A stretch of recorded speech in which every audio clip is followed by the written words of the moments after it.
হিসাবে আমরা গ্রহণ করেছি। তন্মধ্যে একটি হচ্ছে ঈদুল আজহা। সম্মানিত প্রিয় ভাইরা, এই ঈদুল আজহার ব্যাকগ্রাউন্ড, তার ইতিহাস কি মোটামুটি কম বেশি আমরা সকলেই জানি। কিভাবে এই প্রেক্ষাপট তৈরি হলো?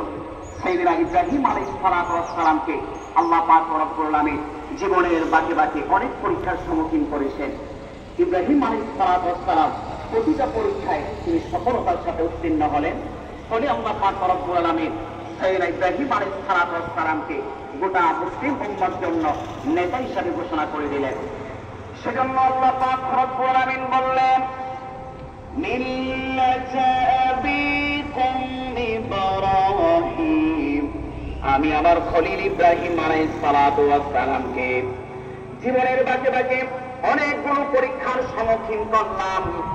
আর আমার খলিল ইব্রাহিম আলাইহিস সালাম প্রত্যেকটা পরীক্ষায় সফলতার সাথে উত্তীর্ণ হলো। তবে জীবনের সর্বশেষ যে পরীক্ষাটি ইব্রাহিম আলাইহিস সালামের জন্য ছিল, সেই পরীক্ষা হলো যখন 86 বছর বয়সে তার ঘরে হাজেরার ঘরে তার সন্তান ইসমাইল জন্মগ্রহণ করলো।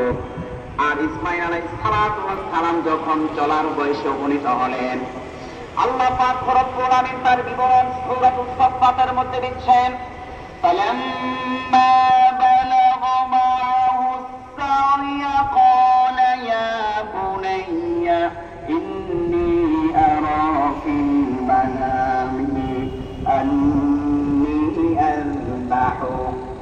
আল্লাহ পাক রব্বুল আলামিন সাইয়েদনা ইব্রাহিম আলাইহিস সালামকে স্বপ্নের মাধ্যমে দেখালেন, এই আমার খলিল ইব্রাহিম, তোমাকে আমি আল্লাহ তাআলা যে প্রিয় বস্তু দান করলাম, প্রিয় একজন পাত্র দান। ওই ইতিহাস থেকে কুরবানির ইতিহাস এসেছে। ইসমাইল আলাইহিস সালাম বাবা আল্লাহর পক্ষ থেকে সেই আদেশের সামনে তিনি বললেন, ইব্রাহিম আলাইহিস সালাম তার সন্তানকে কুরবানি করার জন্য যখন পূর্ণ প্রস্তুতি নিয়ে নিলেন, ছুরি চালানো শুরু করলেন। আল্লাহ পাক রব্বুল লা ইলাহা ইল্লাল্লাহু আল্লাহু আকবার আল্লাহু আকবার ওয়া লিল্লাহিল হামদ।